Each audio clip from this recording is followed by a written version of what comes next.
सर्वांना नमस्कार. ऑफिसवाला लव या स्टोरीचे 65 एपिसोड यापूर्वीच अपलोड केलेले आहेत. कृपया ते सगळे एपिसोड ऐकण्यासाठी आपल्या चॅनलला भेट द्यावी.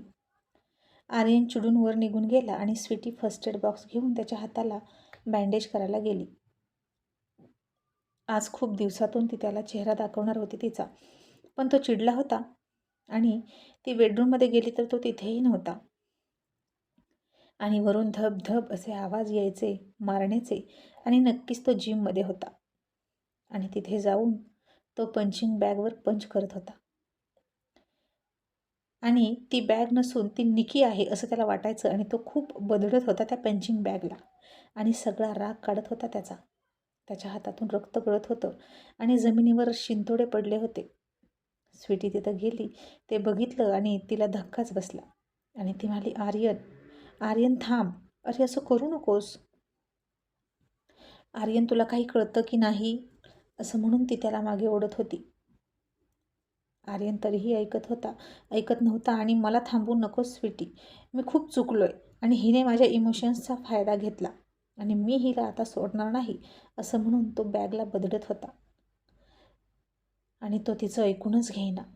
स्वीटी त्याचा हात अडवत होती आणि त्यानं स्वीटीला धक्का दिला आणि ती मागे पडली आणि याला कसा आवरावा तिला कळेना. आणि ती म्हणाली, आर्यन प्लीज बेडरूममध्ये चल. आणि तो म्हणायचा, नाहीच, मी आता हिला धडा शिकवल्याशिवाय स्वस्थ बसणार नाही.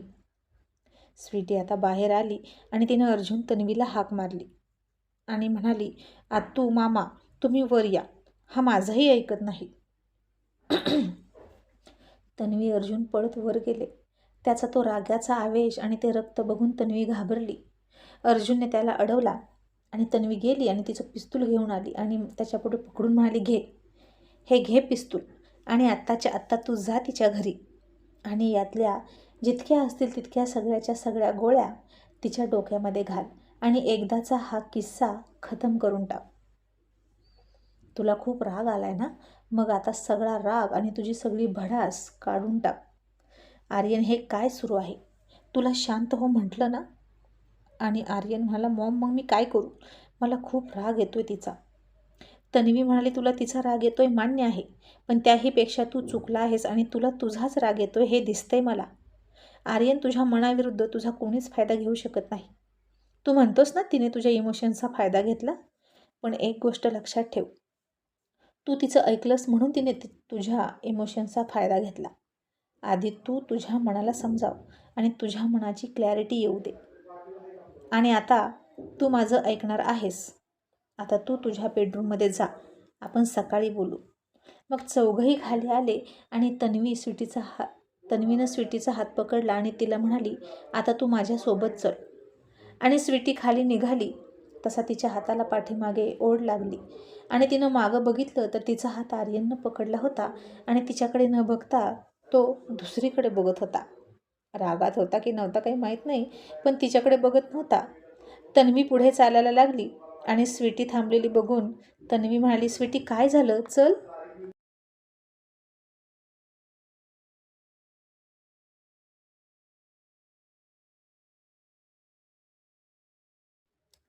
आणि स्वीटीनं तन्वीला तिच्या हाताकडे खुणवलं.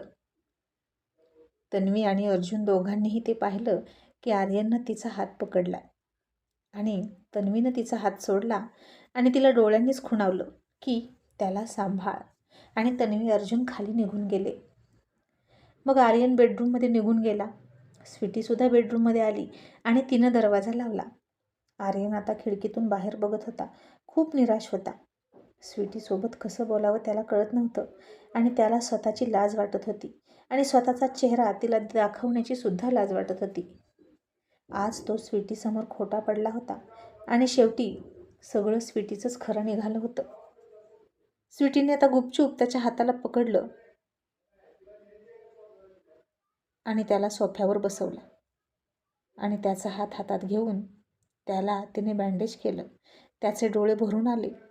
ती बँडेज करण्यात खाली बघून मग्न होती आणि तो तिच्या चेहऱ्याकडे बघत होता. अजूनही तिचा चेहरा निस्तेज दिसत होता.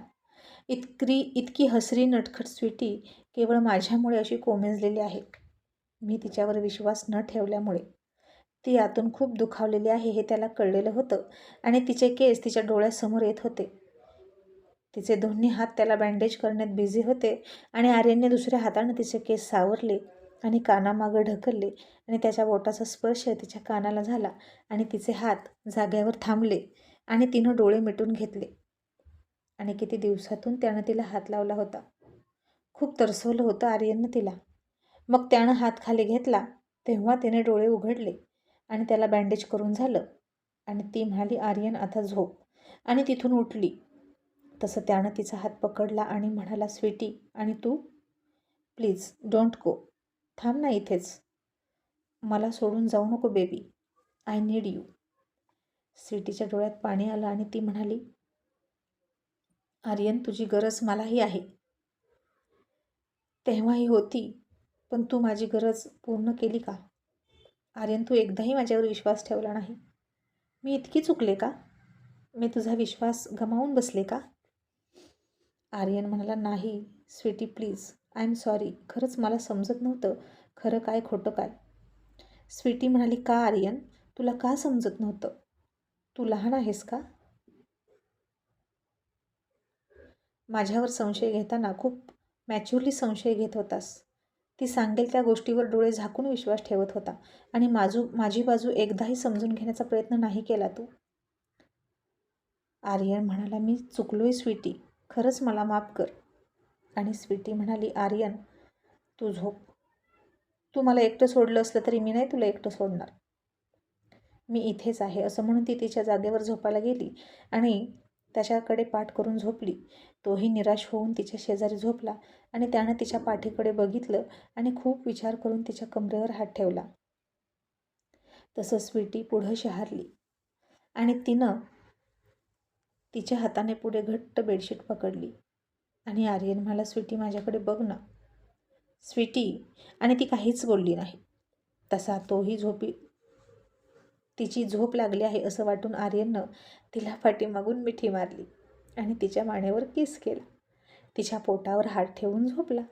आणि आता स्वीटी थोडी हसली कारण तिच्या बेबीला आज त्याच्या डॅडचा हात लागला होता आणि ती मनातच म्हणाली, कॉंग्रॅच्युलेशन बेबी अँड डॅड. आणि तिनंही त्याच्या हातावर हात ठेवला आणि दोघे तसेच झोपले. मग सकाळ झाली, दोघेही झोपलेच होते. तन्वी अर्जुन उठले.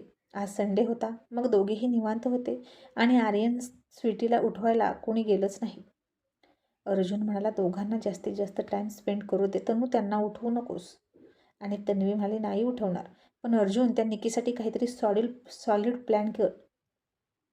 अर्जुन म्हणाला, तिनं तिचा फोटो पाठवला आहे आपल्याकडे सुसाईड करत असलेला, आणि मान्य आहे ती धमकी होती, पण तोच तिच्या विरोधात पुरावा आहे.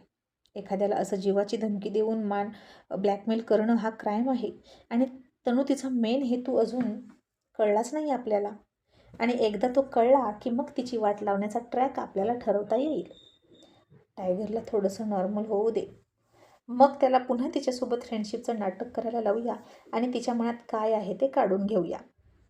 आणि तन्वी म्हणाली, अर्जुन तुला काय वाटतं, आता स्वीटी आर्यनला माफ करेल का? अर्जुन म्हणाला, तनू दोघेही मॅच्युअर आहेत त्यांच्या नात्यामध्ये. स्वीटी योग्य तो निर्णय घेईलच आणि ती त्याला जास्त भरकटू देणार नाही.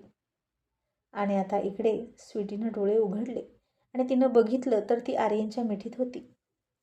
तिचं डोकं त्याच्या छातीवर होतं आणि त्यानं तिला घट्ट ओढून जवळ मिठीत घेतली होती. तिने डोळे उघडले आणि तिला समोर काहीच दिसेना, फक्त आर्यनचा शर्ट दिसायचा. त्याच्या मिठीतून सुटण्यासाठी तिने थोडी हालचाल केली, पण नाही, आता तो तिला झोपेतही सोडत नव्हता. मग तिनंही त्याच्या गालावर हात ठेवला, हळूवार त्याच्या गालावर हात फिरवला आणि त्याच्या बंद डोळ्यात डोळे घालून बघत होती. तिच्या स्पर्शानं आर्यनला जाग आली आणि त्यानं डोळे उघडले. दोघांची नजरानजर झाली आणि स्वीटीनं तिची नजर फिरवली आणि त्याच्यापासून दूर झाली. आर्यनने पुन्हा तिच्या कमरेवर हात ठेवला आणि तिला जवळ ओढून घेतली आणि म्हणाला, sweety, I love you, please don't go. असं म्हणून सकाळी सकाळी रोमॅन्टिक होऊन त्यानं तिच्या गळ्यावर किस केला. आता हे सगळं तर तो करणारच होता. खूप दिवसांचा गॅप होता दोघांमध्ये आणि इतक्या दिवसातून जवळ आल्यानंतर आर्यन रोमॅन्टिक होणार नाही असं होणारच नव्हतं, कारण तीच तर त्याची एनर्जी होती. त्याच्या ओठांच्या स्पर्शानं स्वीटी शहारून गेली आणि आता तिनंही थोडा मस्तीचा रोमॅन्स त्याला करू दिला. हातावर किस, गालावर किस, कपाळावर, मानेवर सगळीकडे किस करू दिला. आणि जेव्हा तो तिच्या ओठांकडे आला तेव्हा तिनं दोघांच्या ओठांच्या मध्ये हात ठेवला आणि म्हणाली, आर्यन प्लीज, हे सगळं आपल्या दोघात आताच नाही होणार. मी फक्त बेडरूममध्ये आले आहे, पण माझ्या मनातली तुझी जागा अजून पूर्वीसारखी नाही आणि तुला थोडासा वेळ काढावाच लागेल आणि मलाही थोडासा वेळ हवा आहे. असं म्हणून ती उठली आणि बाथरूममध्ये गेली. आर्यन पुन्हा सॅड झाला. स्वीटी बाथरूममध्ये आली, इकडून तिकडे करत तयार होत होती आणि तो तिच्याकडे नुसता इकडून तिकडं टक मग बघत होता. मग ती खाली आली, तोही तयार होऊन खाली आला. आजचं जिमचं शेड्यूल बुडलं होतं आणि अर्जुन तन्वीचा नाश्ता कधीच झाला होता आणि हे दोघेही नाश्त्याला बसले. तन्वी आली आणि स्वीटीच्या नाश्त्याकडे लक्ष देत होती आणि आर्यनला तर समजतच नव्हतं की मॉम अचानक स्वीटीकडे तिच्या खाण्यापिण्याकडे लक्ष का देते. इतक्यात गुड मॉर्निंग मॉम असं म्हणून आर्या पळतच आली आणि पुन्हा सगळं विसरून स्वीटीनी कॉंग्रॅच्युलेशन असं म्हणून तिच्या गळ्यात पडली.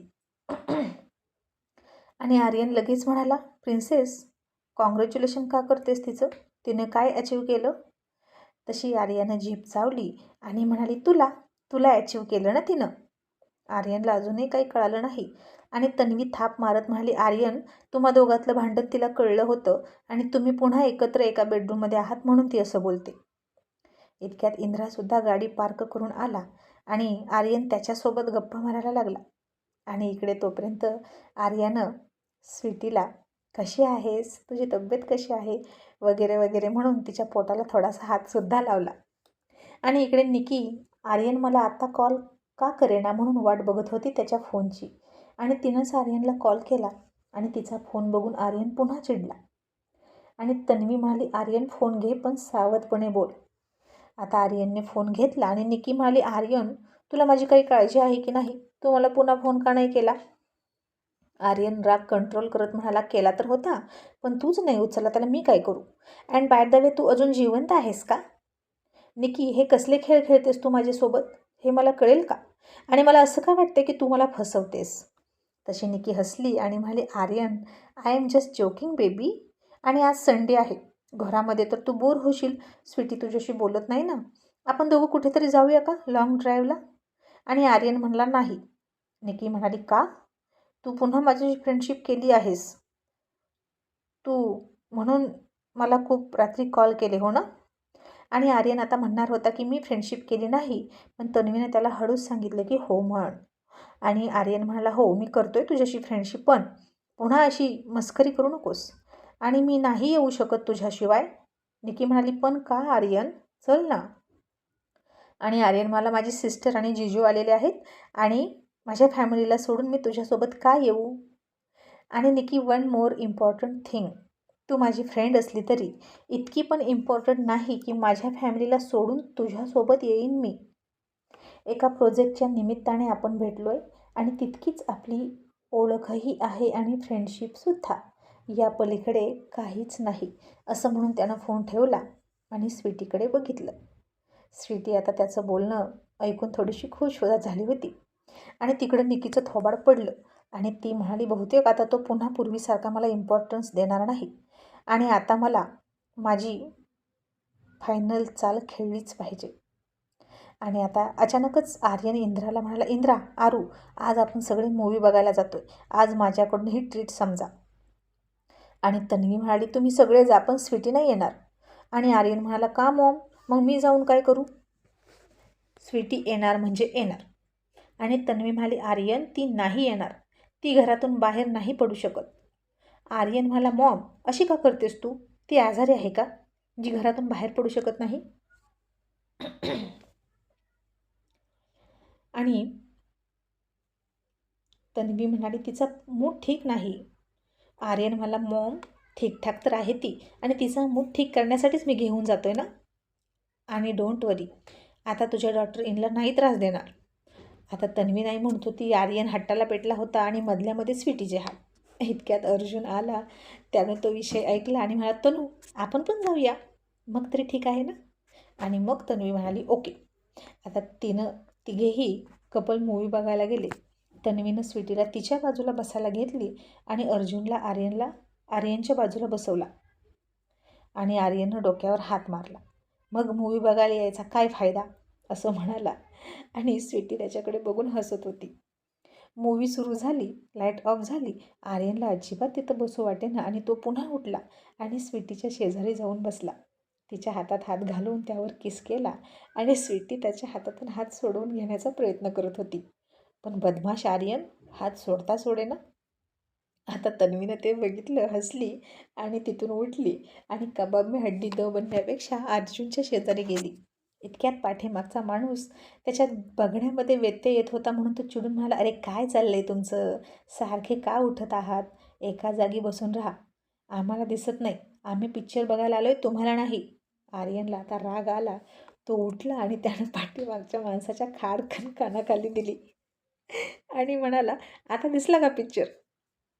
आणि स्वीटीनं हसून त्याचा हात पकडून त्याला खाली बसवला आणि तो स्वीटीकडे बघत होता आणि स्वीटी त्याचा चेहरा समोर पिक्चरकडे वळवत होती. आणि अशा मस्तीतच आता पिक्चर संपला. सगळे बाहेर आले. बाहेर मस्त लंच केला. तिथेही आर्यन बाबूचे स्वीटीला मनवण्याचे प्रयत्न सुरू होते. सारखा टेबल घालून तिच्या पायाला पाय लावायचा आणि स्वीटीला तर वरती खूप हसायला यायचं.